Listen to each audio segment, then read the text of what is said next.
तो hello everybody, कैसे हैं आप सभी। आशा करता हूँ कि आप सभी अच्छे होंगे। तो आज हम लोग फिजिक्स का सेकेंड चैप्टर आज स्टार्ट करेंगे, उसका नाम है मोशन। फिजिक्स का सेकेंड चैप्टर स्टार्ट करेंगे जिसका नाम क्या है, मोशन। फर्स्ट चैप्टर को हम लोग 2 पार्ट में कवर कर लिए थे। आज सेकेंड चैप्टर देखेंगे उसका, जिसका नाम है मोशन। चलिए तो देखते हैं मोशन। तो सबसे पहले बात आती है कि गति किसे कहते हैं। गति किसे कहते हैं?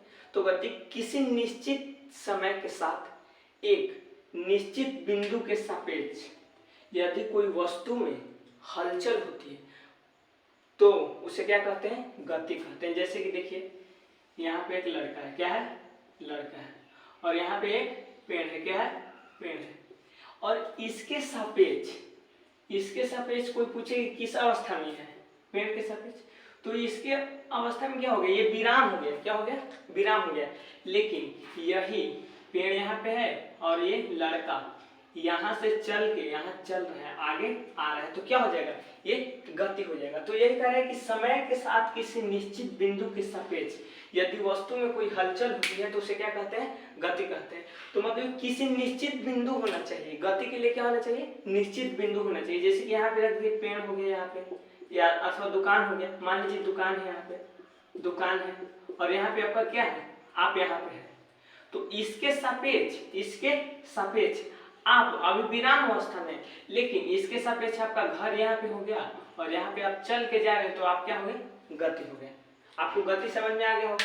जैसे कि देखिए, एक पेड़ के सापेक्ष चलता हुआ लड़का। अब चलिए से विराम अवस्था, तो समय के साथ किसी निश्चित बिंदु के सापेक्ष यदि वस्तु में कोई हलचल नहीं होता है, तो मतलब कि दुकान यहीं पे है और यहाँ पे आप खड़ी हैं, तो आप में समय के साथ यहीं पे खड़ी है तो खड़ी है, इसमें हलचल कोई नहीं हो रही, तो उसे क्या बोल देंगे, विराम अवस्था।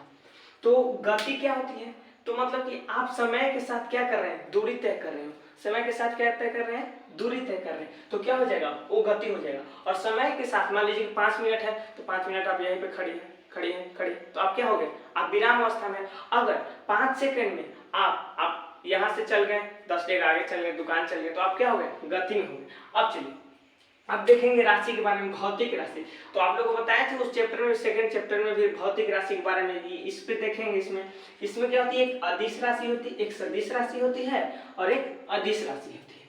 तो अदिश राशि और सदिश राशि में बहुत से लोगों को कंफ्यूजन होता है, लेकिन अभी बहुत अच्छा से बताएंगे, आपका कंफ्यूजन दूर हो जाएगा। देखिए, सदिश राशि में तो दिशा और परिमाण दोनों होते हैं। सदिश राशि के लिए क्या चाहिए हमको, दिशा और परिमाण दोनों चाहिए।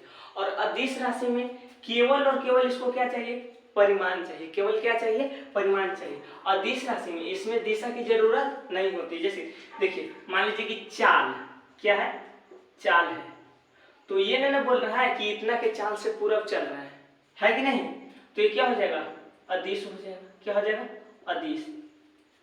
जिसमें दिशा की जरूरत नहीं होती उसे अदिश बोलते हैं। और सदिश जिसमें दिशा की जरूरत होती है, क्या, दिशा की जरूरत है। अब देखिए, दूरी, मान लीजिए कि आप 5 किलोमीटर आज 5 किलोमीटर दौड़ के आ रहे हैं, तो ये नहीं ना बोल रहे हैं 5 किलोमीटर पूरब की ओर या अथवा पश्चिम की ओर दौड़ के आ रहे हैं, है कि समय।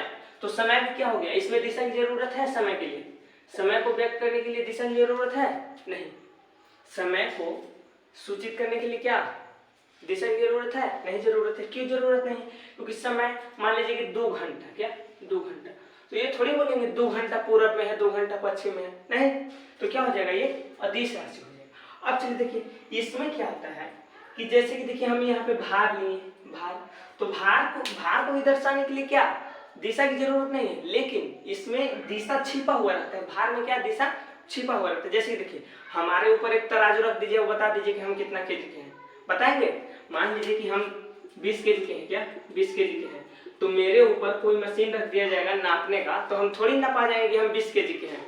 हमको क्या अंदर से टांगना पड़ेगा तराजू पे ना, तौलना पड़ेगा उसको। तो क्या जब तौलते हैं तो नीचे की ओर, तो इसमें दिशा है ना, जैसे कि हम खड़ा है तो 50 कहाँ जा रहा है, नीचे जा रहा है, तो क्या दिशा है इसमें, है ना।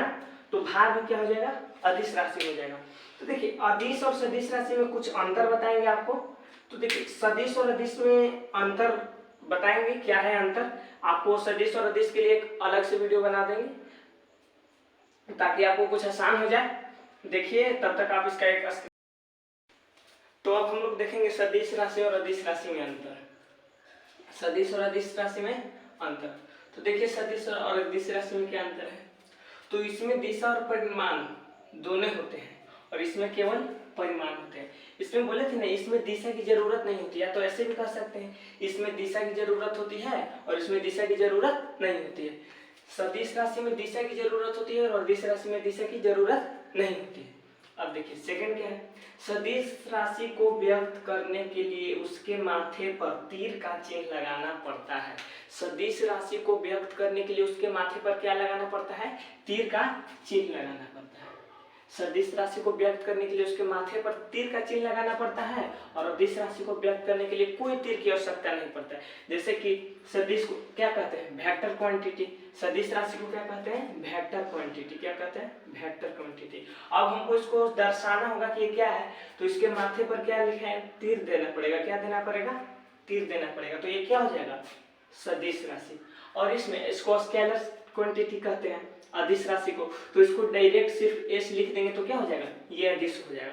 ठीक है। अब चलिए तीसरा है, तीसरा वेग, संवेग, आवेग, त्वरण, विस्थापन, भार, ये सब जैसे में क्या है, जैसे है। ये भी अंतर में दे सकते हैं, मतलब ये सब क्या है, ये सब सदिश है। और चाल, दूरी, घनत्व, समय इत्यादि ये सब क्या है, ये सब अदिश राशि है। तो देखिए इसको दर्शाने के लिए सिर्फ यही अंतर है, और कुछ अंतर होता है लेकिन हम लोग इसके आगे देखेंगे।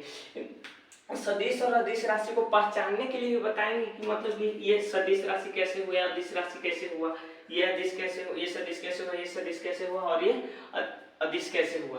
तो इसके लिए एक अलग से आप लोग के लिए वीडियो बना देंगे। ठीक है, तब तक आप इसका एक स्क्रीनशॉट लीजिए।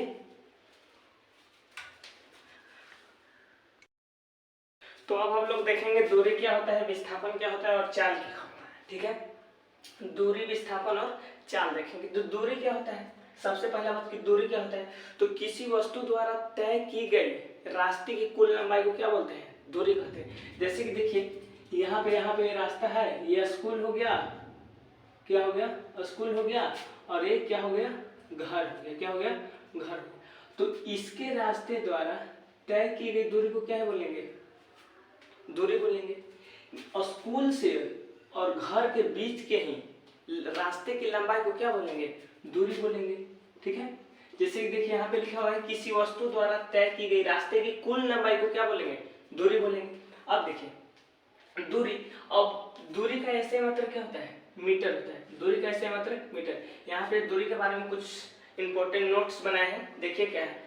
एसआई मात्रक किसका, मीटर होता है, और सीजीएस मात्रक सेंटीमीटर। और इसको सूचित किसके द्वारा करते हैं, एस द्वारा। इसे जब भी दूरी को सूचित करेंगे, मान लीजिए कि लिखना है, कितना भी दूरी लिखना है, तो लास्ट में एस आपको लिखना होगा। क्या होगा, दूरी को किससे सूचित करेंगे, एस से सूचित करेंगे। और यह एक कैसा राशि है, अदिश राशि। यह एक कैसा राशि है, अदिश राशि। अब देखते हैं विस्थापन। विस्थापन क्या है, तो किसी वस्तु द्वारा तय की गई दूरी के न्यूनतम दूरी को, रास्ते की न्यूनतम दूरी को क्या बोलते हैं, विस्थापन बोलते हैं। न्यूनतम दूरी, न्यूनतम मतलब कम होता है, न्यूनतम मतलब कम। न्यूनतम का मतलब क्या होता है, कम। न्यूनतम, न्यूनतम का मतलब क्या होता है, कम। तो किसी वस्तु द्वारा तय की गई रास्ते की न्यूनतम दूरी को क्या बोलते हैं, विस्थापन बोलते हैं। और इसमें देखिए इसका ऐसे मतलब क्या होता है, मीटर होता है। सीजीएस मतलब क्या होता है, सेंटीमीटर होता है। और इसको या तो डी से सूचित करते हैं या फिर एस से सूचित करते हैं। और यह कैसा राशि है, तो यह है सदिश राशि। अब देखिए दूरी और विस्थापन में बहुत डाउट हो रहा हो, तो जैसे कि देखिए दूरी और विस्थापन में कुछ नहीं। जैसे कि मान लीजिए कि यहाँ से लेके यहाँ तक आपका क्या है, ये दूरी हो गया। क्या हो गया, दूरी हो गया। यहाँ पे आपका घर है और यहाँ पे क्या है, स्कूल है। और स्कूल है, क्या है, स्कूल है। यहाँ पे आपका घर है और यहाँ पे क्या है, आपका स्कूल है। तो यहाँ से यहाँ तक जब दूरी आप तय करेंगे तो ये क्या हो जाएगा, दूरी हो गया। तो इसके शॉर्ट जाने का रास्ता क्या है, तो यहाँ से हम ऐसे कर जाएंगे, यहाँ से ऐसे कर जाएंगे, तो क्या हो जाएगा, ये विस्थापन हो जाएगा। क्या हो जाएगा, विस्थापन हो जाएगा। जैसे कि देखिए ये क्या है, ये 2 है, ये 3 है, और ये क्या है, 4 है। क्या है, 2 3 4 है। तो यहाँ से ये 2 मीटर और ये 2 मीटर, 2 2 3 2 5 मीटर। यहाँ से आपको क्या जाना पड़ेगा, 5 मीटर जाना पड़ेगा। और यहाँ से डायरेक्ट आप यहाँ पहुंचेगा तो कितना, 4 मीटर ही जाना पड़ेगा। तो विस्थापन क्या होता है, इसकी न्यूनतम दूरी, मतलब इस शॉर्ट रास्तों को क्या बोलते हैं, विस्थापन बोलते हैं। और लॉन्ग डिस्टेंस जब तय करेंगे तो क्या हो जाएगा, दूरी हो जाएगा। अब दूरी और विस्थापन आपको समझ में हो गया। अब चलिए अब देखते हैं चाल। चाल क्या है? तो किसी वस्तु द्वारा इकाई समय में तय की गई दूरी को क्या कहते हैं? चाल कहते हैं। इकाई समय में चाल को जानने के लिए हमको क्या होना चाहिए? दूरी हमको पता होना चाहिए। चाल को व्यक्त करने के लिए दूरी पता होना चाहिए और इकाई समय, जितना भी समय लगे वो होना चाहिए। तो हम लोग क्या ज्ञात कर लेंगे? चाल ज्ञात कर लेंगे। तो चाल बराबर आपको पता है दूरी बटा समय। चाल बराबर दूरी बटा समय। तो दूरी भी होना चाहिए और समय भी होना चाहिए। और इसका ऐसे मात्रक क्या होता है? मीटर प्रति सेकेंड। और सीजीएस मात्रक क्या होता है? सेंटीमीटर प्रति सेकेंड। और इसको या तो एस से सूचित करते हैं। किससे? एस से सूचित। और यह कैसा राशि है? सदिश राशि। अब चलिए इसके नेक्स्ट पार्ट में हम लोग देखेंगे चाल के प्रकार, कितने प्रकार के चाल होते हैं। ठीक है, तो आज के लिए इतना ही काफी।